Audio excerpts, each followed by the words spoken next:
Hey everybody, we're really excited to announce that on Friday, August 19, we are going to be doing our first ever live show at the New York City Pinball Championships. Now, some of you may remember our emergency episode back in the day where we talked about deep-root pinball and the absolute torrent of scandals that came along with some of the worst pinball machines ever made. And if you don't know about it, go listen to the episode.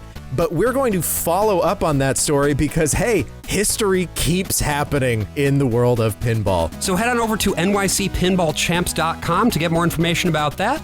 And if you would like to get a discount, check out our Patreon. What?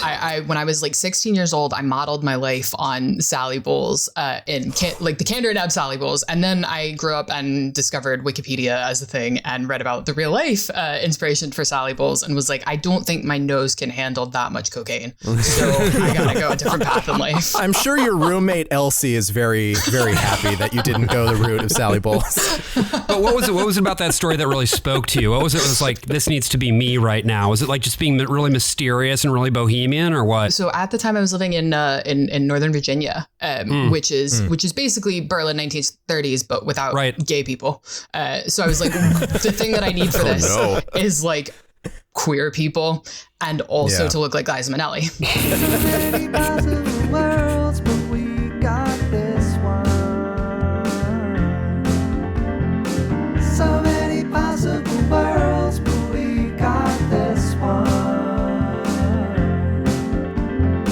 Welcome to the worst of all possible worlds, where we all promise to be more and more like Liza Minnelli every day.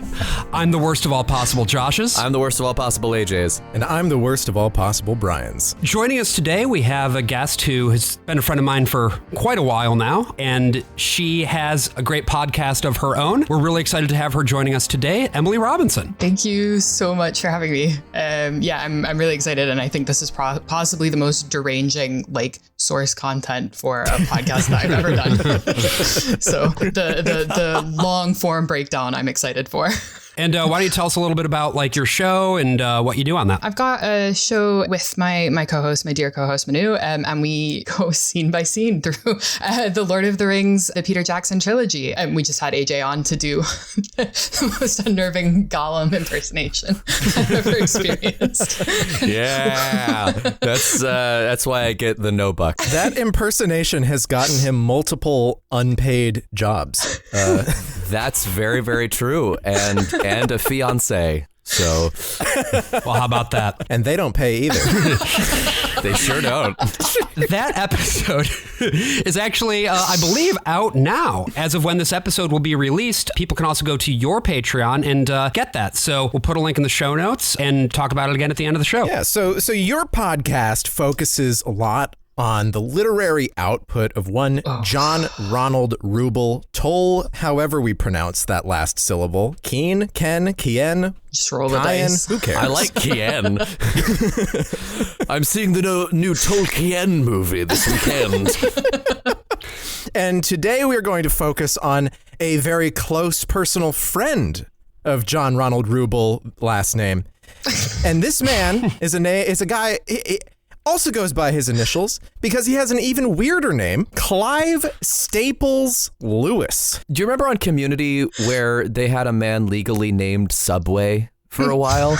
I'd like to think that a similar situation happened with C.S. Lewis, where he was a little bit low on cash and sold his middle name to Staples in order to make ends meet. Weren't you the one who wasn't sure that whether or not Clive Staples was a joke or not? Yeah, no, I said it, and AJ was like, yeah, and moved on to whatever the next riff was in our conversation. And I was like, no, AJ, you're gonna have to sit with this for a second. I told you a truth just now. This was not a joke. The man, it's almost as though his first name and last name are two pieces of paper and he needed to connect them somehow. And he's like, you know how I'm going to do that? Not a paperclip. Nope. Needs to be a lot more incisive than that. And that's what that's what his writing is, especially in this godforsaken book. And my favorite thing about Clive Staples Lewis is his titular center in Los Angeles, where the Clippers play or played. What is it now? The Crypto.com Arena? Anyway, he later on changed his name to Crypto Staples Lewis. Yeah! Emily, Would love to hear a little bit about your background with C.S. Lewis, what you know about him, what drew you to him, and also you were the one who suggested that we do the Screwtape Letters, today's subject. Oh boy, yeah. So I actually have like the least intellectual kind of background with C.S. Lewis imaginable, because it's literally like I read, I think, the first 5 Narnia books as a kid. Back in the day, when we had to go outside and wait for our computers to hook up to dial up and then run back in and play The Sims. So I did a whole bunch of that as a kid. Yeah. And then kind of put him away for a while, mostly out of like a kind of hatred of Brits generally. And then I committed like the ultimates and moved to Britain, and then got 2 degrees in British history. And unfortunately started to care very much about these writers. I think C.S. Lewis would agree that you've committed a great sin by moving to Britain. We'll get there. Yeah, there is nothing that Krusty Socks Lewis hates more than the Brits. Yeah.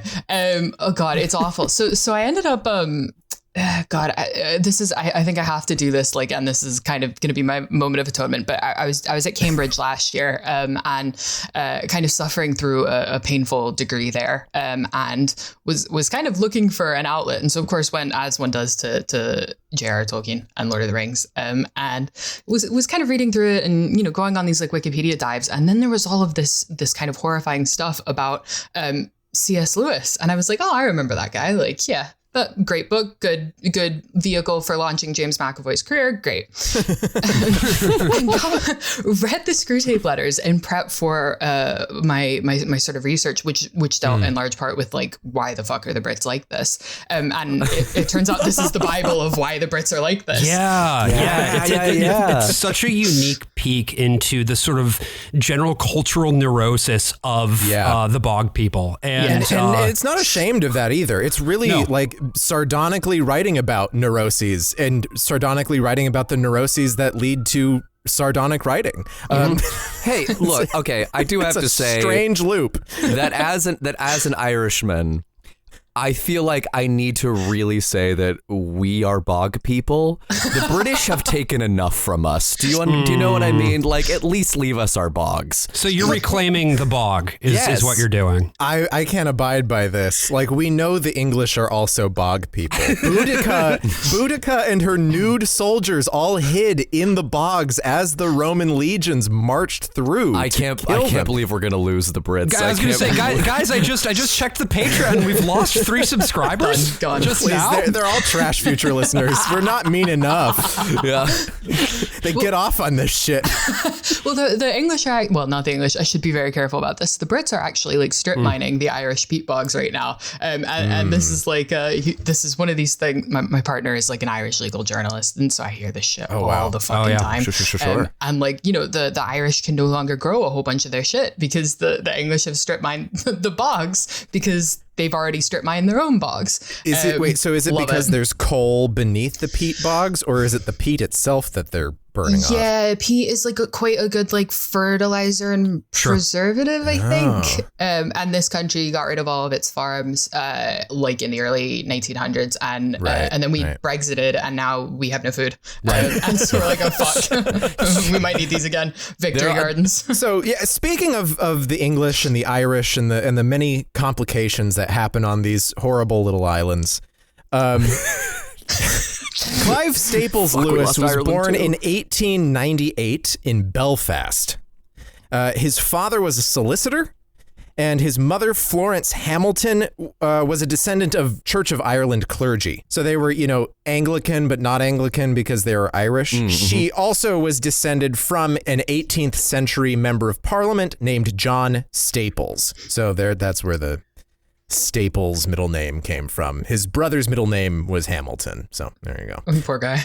Alexander Hamilton. His brother, Warren Hamilton Lewis, was sent off to boarding school. He was a little bit older, and CS, or Jack at the time, he named himself after their dog that died, had some tutoring at home. I did wonder about that. That's normal behavior. Yeah, with some private tutors and his mother teaching him Latin. Basically had no other kids around. Like they had, when he was young, moved out of the city, so they were just outside of Belfast. And he was in a house with his parents, his he said prematurely old grandfather, which I think might mean that he was just senile at a younger age or something like that. Sure. Is a very odd phrase that he uses. There were a couple of maids. There was a gardener, but no other kids. Right. So his only real like connection with anyone his own age was when Warren would come back home for holiday. And that would be it. And then he'd go back to boarding school. So he became a voracious reader of Beatrix Potter, of Norse mythology, Greek mythology, fantasy books. He talked about how he read Mark Twain's Connecticut Yankee in King Arthur's Court over and over again, but he only read it for the King Arthur's Court. It was the only book he had about that era. And he said he just had to discount the vulgarities of Twain's text. And, Jesus Christ. Here's what I'm going to say is it sounds like Cantankerous Snagglepuss Lewis was really fun. How many at of these parties. do you have, AJ? It's at least 4 pages. I mean, obviously. So he most of the time spent his time like hoarding books up in an attic and reading. He had a congenital defect in his thumbs. Actually, his father and his brother both had this. It was a hereditary symphalangism. It affected his ability to open his hand wide. The bottom knuckle of his thumb was fused. So he could write so it was like in a normal position. Like if you see a picture of him, you wouldn't know anything. He can write fine. He said he could tie a bow better than anyone. But when it came to throwing a ball, swinging a bat, shooting a revolver, he really couldn't do it. He was really good at bowling, though. Yeah. Which is another part of why, probably not the way that British people bowl. Don't they do weird bowling? Yeah, they have like fake bowling, right? Yeah. It's dumb as shit. Yeah, fuck that. Bowls clubs always have the cheapest booze in a town, so... Oh, well, there you go. It's a hot tip. Yeah, That's concede smells on that something one. for when we go on our European tour. That's right. On our Euro trip with Michelle Trachtenberg. So what was next for constant symphalangism Lewis? Oh, wow. Yeah, wow. You're adapting. Yeah. He's learning. We've trained the AI. It is. AJ. Well, what's next for him is his mother dies of cancer. Oh boy. Yeah, so now don't you feel great, AJ? Cancer sufferer Lewis. I'm not going to call him Jack. I'm just going to keep calling him Clive or CS. So Clive was then sent to boarding school. If you read his autobiography, the chapter where he describes going to boarding school is entitled Concentration Camp. Oh. So this was not a good experience. He went to a place, he referred to it as Wyvern in his book. It was called the Wynard School, and it had about 16 students at most, about half of which were boarders. And it was actually shut down because it was taken to court for a student being assaulted there. Holy shit. And remember, this is like 1910 at a boarding school. It's expected that your kid's gonna get the shit beat out of him. The whole point. So the Right. fact that this actually went to court, very significant. What a nightmare. So this guy ends up being a fucked up little kid, huh? Yeah, I mean, so this school, it just had this one headmaster and his son and like 2 ushers, and they just kept firing the ushers and hiring new ones. It was very fast turnaround. And C.S. Lewis described him not as a sadist. He said, I don't think he got any sexual thrill from it. He just liked beating kids who were of lower class distinction. Oh God. He did not suffer from this because even though he was Irish, he wasn't lower class, right? He had maids and shit. This school did not last very long while he was there. His brother had been going there for 3 years before him at least. Yeah. Oh, and also after it shut down, the headmaster was committed and he died in an asylum. So then he goes to a sequence of boarding schools, one briefly back in Ireland for a couple months, but mostly throughout the United Kingdom. Then he goes and serves in the First World War, goes into trench warfare, gets injured very soon in a shelling, and then gets stationed back in Britain, finishes out the war there,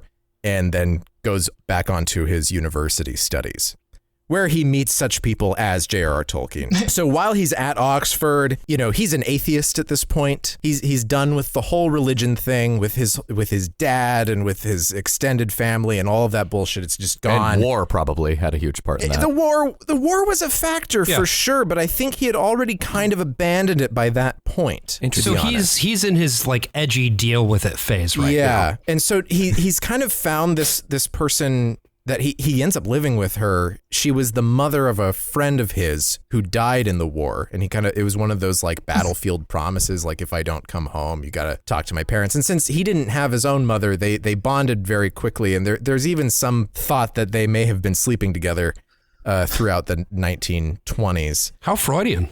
Yeah. So largely because of his conversations with Tolkien, but also his reading, he always said a young man who wishes to retain his atheism cannot be too careful of what he reads. He converts back to Christianity and to Anglicanism specifically. He's more of an ecumenicalist, right? He does believe in certain sort of old Anglican ideas that come from Catholicism, like purgatory or the different tiers of sins and things like that. But he is more interested in what G.K. Chesterton put forth, right? This idea of mere Christianity, of Christians finding a bond that is in the very basic tenets of the Christian theology. So now we're at World War II, and his Mere Christianity, what ends up becoming the book Mere Christianity, is something that he was actually hired by the BBC to deliver these radio addresses in 1941. All of those addresses were what eventually became that book. And at the same time, he's writing for The Guardian, which is not that Guardian. At this time, that was still called the Manchester Guardian. This Guardian was an Anglican newspaper